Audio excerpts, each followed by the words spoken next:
그 아들이 동성애자인 것 같은데 어쩌면 좋나요? 라는 질문을 해오셨는데,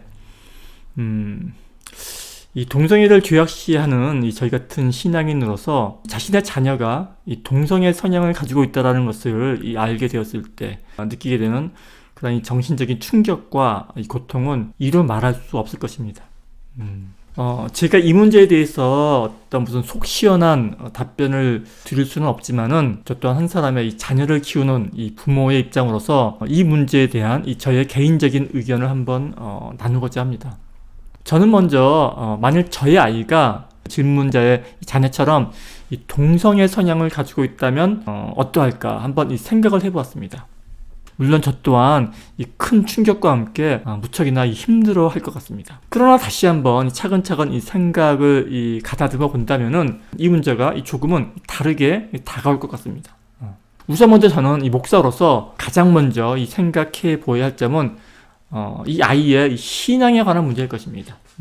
우리 애가 이 동성애라는 이 죄를 지어서 혹여라도 구원을 받지 못하고 지옥에 가면 어떡하지 하는 그러한 문제 말입니다. 그런데 가만히 생각해보면 이러한 걱정은 비단 이 자녀가 이 동성애가 아니라 할지라도 이 보통의 부모들이 일반적으로 가지고 있는 그러한 고민일 것입니다. 과연 이 대한민국 20대 청년들 가운데 우리 부모의 눈에 이 만족스러운 신앙생활을 하는 자녀가 과연 몇이나 있을까요? 오늘 당장 죽는다 해도 천국에 갈 수 있을 것 같은 그렇게 이 부모의 마음을 놓이게 할 수 있는 자녀가 과연 몇이나 있을까요? 아마 별로 없을 것 같습니다. 그렇다면 이 내 자녀가 동성애 문제 때문에 지옥에 가면 어쩌나 하는 그런 고민 또한 그리 특별한 고민은 아닐 것입니다. 물론 동성애는 이 성경에서 금하고 있는 그런 특별한 죄악이긴 하지만 이 성경은 이 동성애만 금하고 있는 것이 아니라 이 안식일을 범하는 것도 이성 간의 이 간음죄도 이 동성애 못지않은 이 커다란 죄라고 말씀하고 있기 때문입니다. 그리고 실제로도 이 동성애로 죄를 짓는 청년들보다는 이성애로 남몰래 죄를 짓는 청년의 수가 훨씬 더 많을 것입니다. 만일 동성애 성향의 이 자녀의 구원 문제로 인해서 걱정이 된다면은 그와 동일한 심정으로 오늘날 아무렇지도 않게 안식일을 범한다거나 혹은 이 사주 카페에 가서 점을 보고 이 이웃을 돌아보지 않는 수많은 다른 자녀들의 이 구원 문제 또한 이 동일한 심정으로 고민을 해야 할 것입니다. 이 두 번째로 우리가 생각해 볼 수 있는 고민은 이 우리 아이가 이 동성애자로 살아가면서 받는 이 차별과 이 정신적 고통에 대한 문제일 것입니다. 저를 포함한 제 주변의 이 부모 세대의 눈에는 이 동성애는 받아들이기 힘든 일종의 혐오스러운 그러한 죄입니다. 특히나 우리 같은 신앙인들에게는 더할 것입니다. 그러나 요즘 세대의 이 젊은 사람들은 이 동성애를 저희처럼 더 이상 혐오스럽다거나 용서하지 못할 이 죄로 보지는 않는 것 같습니다. 대다수의 젊은 세대는 동성애를 그저 자기와는 다른 하나의 다른 이 삶의 양태로 바라볼 뿐이며 심지어는 이 동성애를 쿨한 모습으로 여기기까지 합니다. 더욱이 우리 자녀 세대들은 부모 세대의 판단과 시선에 별로 영향을 받지도 않습니다. 오히려 이 부모 세대의 이 낡은 세계관을 이 꼰대스럽다고 안타까워하죠. 그러니 나의 자녀가 이 동성애자로 살아가면서 겪어야 하는 이 차별이나 정신적인 고통에 관한 문제는 단지 우리 부모들이 제3자의 시각에서 바라보는 막연한 추측에 불과할지도 모른다는 말씀입니다. 그러니 당연히 이 부분에 대한 걱정도 그리 큰 문제는 아닐 것입니다. 이 부모로서 자녀의 동성애 문제와 관련한 또 하나의 걱정은 출산과 양육에 관한 부분일 것입니다. 동성애로서는 자녀를 가질 수 없기 때문입니다. 저 또한 이 손주 보기를 간절히 바라는 그런 부모들 입장에서 나의 자녀가 이 동성애로 인하여 자녀를 낳지 않겠다고 한다면은 무척이나 실망스러울 것 같습니다. 그러나 이 문제 또한 비단 이 동성애 문제로만 바라볼 수 없는 것이 오늘날 대다수의 일반 이성애자들 또한 자녀를 가지기 꺼려하기 때문입니다.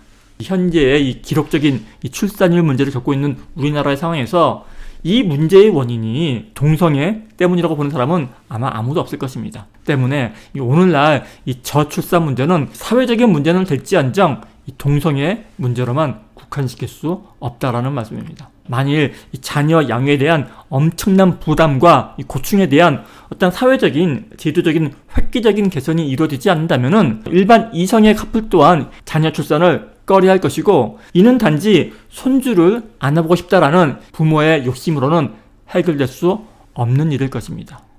물론 저는 목사로서 기본적으로 이 동성애는 죄라고 보는 사람입니다.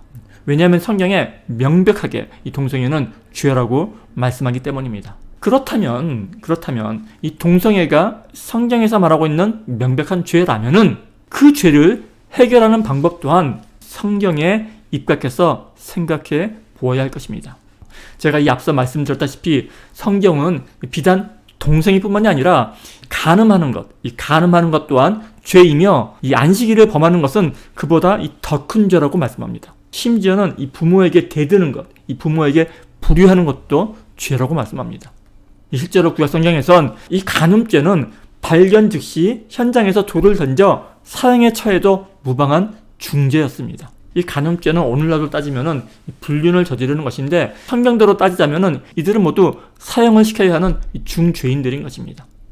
그러나 이 신약에 오면 예수님께서는 이 현장에서 붙잡힌 이 간음한 여인에게 그녀가 이 죄인임에는 틀림없지만 누구든지 죄 없는 자가 먼저 돌로 치라 하시면서 그 누구도 그 여인을 정죄할 권리가 없다고 말씀하십니다. 우리 모두가 동일한 죄인이기 때문입니다. 결국 성경에서 말하고자 하는 바는 이 동성애도 죄이고, 이 간음과 같은 이성애도 죄이고, 우리 모두가 하나님 앞에서는 이 동일한 죄인이니 서로가 서로를 정죄하지 말고 이해하고 용서하며 살라라는 것입니다. 그래서 저는 오늘날 우리가 이 동성애 문제를 바라보는 데 있어서 조금은 다른 시각을 가져야 한다고 생각합니다. 결론적으로 먼저 말씀드리자면, 저는 이 동성애 문제를 바라보는 시각이 우리 예수님께서 죄인들을 바라보는 시각과 동일해야 한다고 생각을 합니다. 예수님께서는 이 하나님 안에서는 모든 사람들이 한 몸, 한 가족이니 이웃을 내 몸처럼 사랑하라고 시종일관 가르치셨습니다. 물론 이런 말씀을 들고 있는 저 또한 이 동성애 문제를 일반 죄와는 구별된 어떤 특별한 죄로 여기는 그러한 시각을 인정합니다. 그러나 그와 함께 오늘날 우리 기독교계가 이 동성애 문제를 바라보는 시각과 이를 대처하는 방안에는 잘못된 점이 많다고 생각합니다. 비록 소수이지만 우리가 함께 살아가는 이 사회에 동성애자들이 실제로 존재하고 있는 상황에서 이 동성애 자체를 부정한다거나, 이 동성애자는 죄인이니까 이 싸그리 부정해버리자라고 한다면은 마치 모든 인류가 죄인이니 없애버리자 하는 것과도 별반 다르지 않을 것입니다. 예수님께서 죄와 인간을 분리하여 다루셨듯이 우리 기독교인 또한 동성애라는 죄와 인간의 인권을 분리해서 생각해야 합니다. 동성애자 또한 다른 죄인들과 마찬가지로 그들의 상황과 입장에 대한 배려를 받아야 합니다. 그리고 그 죄로부터 돌이킬 수 있는 충분한 기회를 가질 수 있어야 합니다. 이것이 오히려 올바른 신학적 관점일 것입니다. 이 하나님 앞에서는 부자나 가난한 자나 남자나 여자나 장애인이나 동성애자나 할 것 없이 모두가 평등하기 때문입니다. 그런데 여기서 한 가지 깊이 생각해 보아야 할 점이 있습니다. 바로 이 평등에 관한 오해입니다.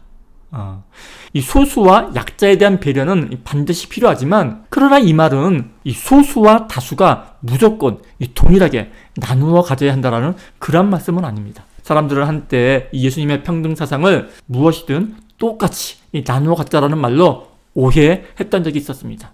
이 공산주의와 사회주의가 그렇습니다.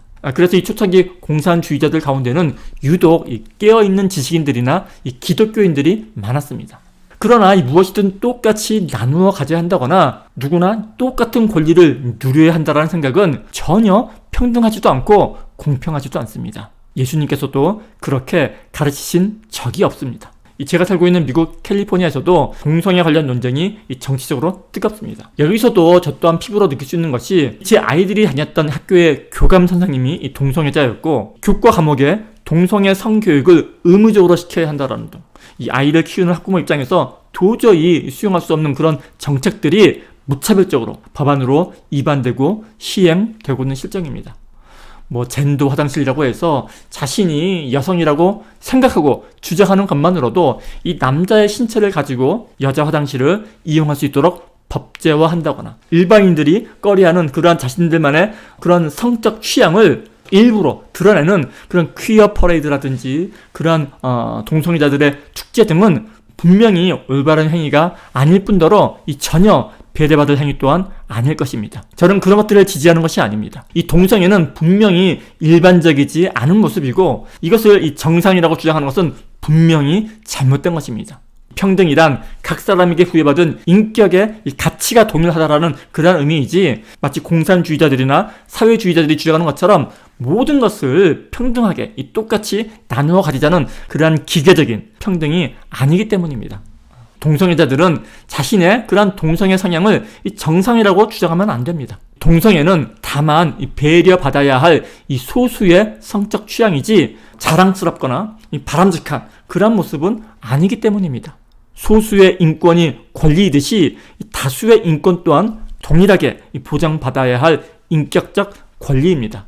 그리고 이 두 개의 권리가 충돌할 때에는 언제나 사회적 합의에 따른 이성적인 판단이 필요합니다. 물론 여기에 100% 완전한 정답은 있을 수 없겠지만 그나마 합리적인 판단은 있을 것입니다. 그리고 그 합리적 판단에 따른 결과가 바로 이 소수에 대한 다수의 배려입니다. 다수가 소수를 배려하지 않는다면 그것은 지탄받아 마땅할 것입니다. 그러나 또한 동시에 이 배려받는 소수가 이 다수의 희생과 배려를 자기들이 누려야 할 마치 당연한 권리를 여긴다면 이 또한 지탄받아 마땅한 일일 것입니다. 자신이 소수이고 약자라는 이유만으로 다수의 희생을 강요할 수는 없습니다. 우리 기독교계는 이 동성애 문제를 다룰 때에는 언제나 이성적으로 접근을 해야 합니다. 요즘 이 포괄적 차별금지법을 비롯해서 이 동성애 문제를 비롯한 이 각종 차별 문제가 이것을 반대하는 기독교 진영과 또는 이것을 찬성하는 이 진보 세력으로 양분되어서 마치 이를 선과 악의 대립, 선과 악의 이 싸움인 양 바라보는 그런 기독교인들이 많으신 것 같은데 우리 기독교인들은 절대로 이런 진영 싸움을 하는 정치인들의 정치 싸움에 말려들어서는 안 될 것입니다. 철저하게 예수님이라면은 이것을 어떻게 바라보셨을까라는 그러한 시각에서 바라보아야 할 것입니다. 예수님께서는 당시 세금 문제라든지 이 안식일 문제를 비롯해서 이 예수님의 주장을 이 정치적으로 올가매려는 이 당시의 이 종교인들의 계략에 절대로 넘어가지 않으셨습니다. 그런 면에서 요즘 정치계에 만연한 극우 보수 이꼴 기독교, 태극기 부대 이꼴 기독교라는 그러한 공식은 터무니없는 말입니다. 기독교는 보수의 편도 아니고 좌파 진보 세력의 편도 아닙니다. 예수님께서는 그 누구의 편도 아닌 모든 것을 품으시는 하나님이시기 때문입니다. 제가 다시 한번 말씀드리지만 성경의 정신은 소수에 대한 다수의 배려입니다. 그리고 이 배려의 정신이 율법으로서 보호되고 있을 뿐 소수의 권리로 다수의 희생을 강요하지는 않습니다. 그런데 오늘날 이 동성애 문제는 이러한 기본적인 차원을 넘어서고 있는 것 같아 안타까운 심정일 뿐입니다. 이런 동성애 문제에 대해서 우리 기독교인들이 성경이 동성애 문제를 금지한다 라든지 이 동성애를 하면 구원받지 못하고 지옥에 간다 하는 식으로만 접근했다가는 이 문제에 대한 해결책은 아마 없을 것입니다. 우리는 차분하고 논리적으로 이 문제에 접근해야 합니다. 보다 이성적으로 이 동성애 문제를 바라보아야 할 것입니다. 이 동성애자를 마치 이 박멸해야 할 증오와 혐오의 대상으로 바라보는 것이 아니라 동성애자 또한 우리와 별반 다를 것 없는 이 하나님의 피조물임을 깨달아야 할 것입니다. 목사님, 저희 아들이 동성애 성향이 있는 것 같아요 라는 그런 상담 문의에 대해서 생각을 해보다가 이렇게 답이 길어졌는데 이에 대해 목사로서 또한 같은 부모의 입장으로서 제가 해드릴 수 있는 말은 우선 먼저 그 아이를 꼭 안아주시기 바랍니다. 아무 말도 하지 마시고 그저 꼭 안아주시기 바랍니다. 그 어떤 판단도 하지 마시기 바랍니다.